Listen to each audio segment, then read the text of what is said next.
Okay, hello, that's me again.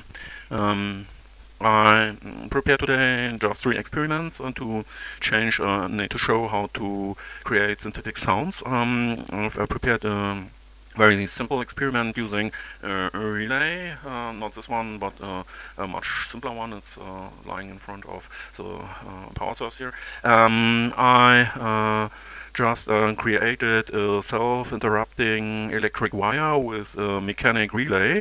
Mechanic relay is a switch driven by a magnetic field, which is created by electric energy. This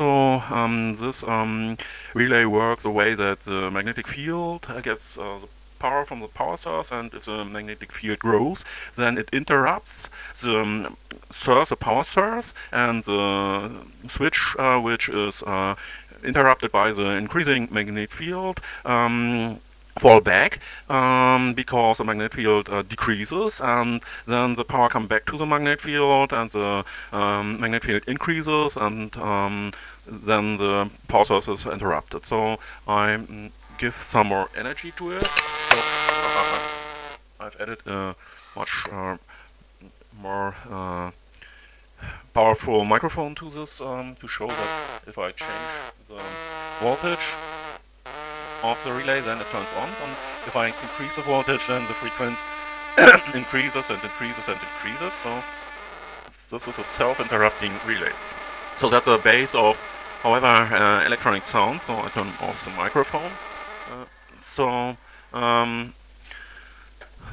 The relay here just look very simple. It's the simplest one I have. So I change the light. So you see the copper cable of the magnet field generator, and you see here probably you see it the switch. So the magnet field increases, then the copper here in the upper is pulled, and then the switch below the yellow cable is opened, and then the power source is interrupted, and the switch then falls back, and power comes back, and magnetic field increases, and so on. And this is just a very simple electric wire to create a self-interrupting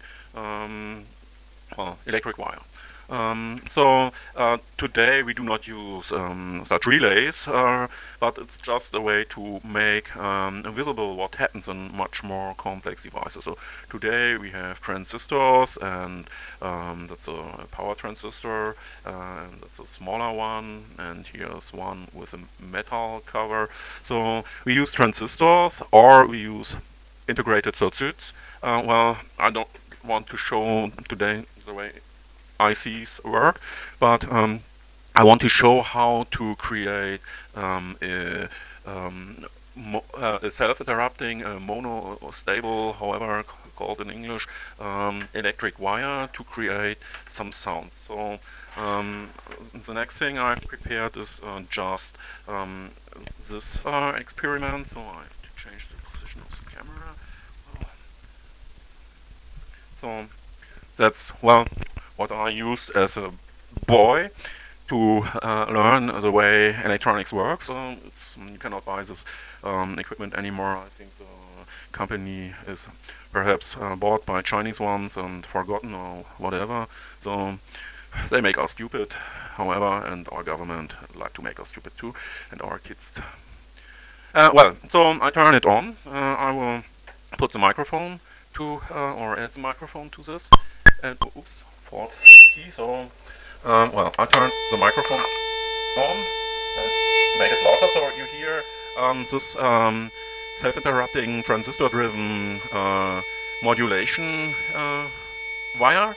I can change the frequency by changing this resistor here. You hear different frequencies.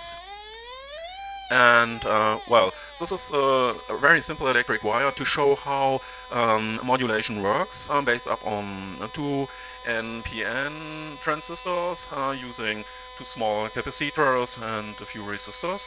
While the power source is here battery, I wanted to use just this battery to keep this experiment less complex, but this battery, this 9 volt battery, is empty, and then I had to use this much more complex power source. So, however, it does the same like the battery. My idea is always to keep it very simple, and I always want to understand the base of what I'm doing. In my opinion, it helps to make a better job. However, so that's, well, a self-interrupting frequency generator.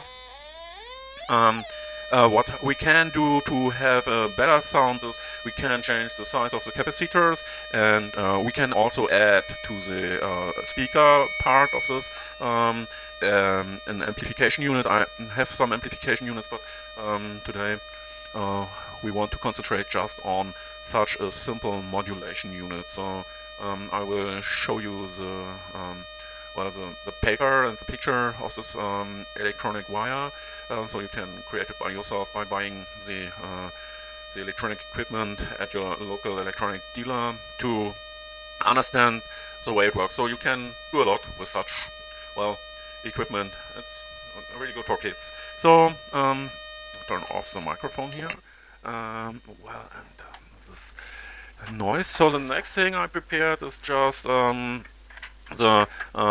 this metronome here. So a metronome is nothing else, more complex, that I showed you here. So I will add sound of the metronome.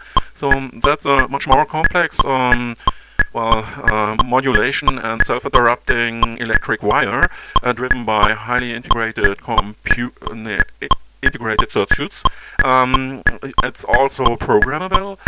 You can also use it to add such sounds to your music. You can use it to learn how to play something correct. For those guys playing in a band, it's required to know about frequencies and rhythms and so on, and such a device can help to teach rhythms. So what it can do, well, I have to change, for example, the frequency here.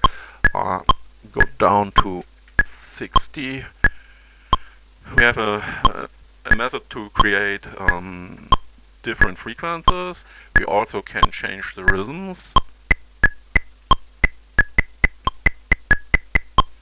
Same frequencies, different rhythms,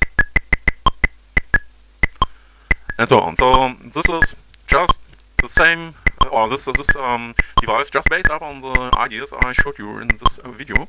And well, I hope you will be able now to understand part 2 of this, however, very short introduction into electronic sounds. So that's it. Bye. See you.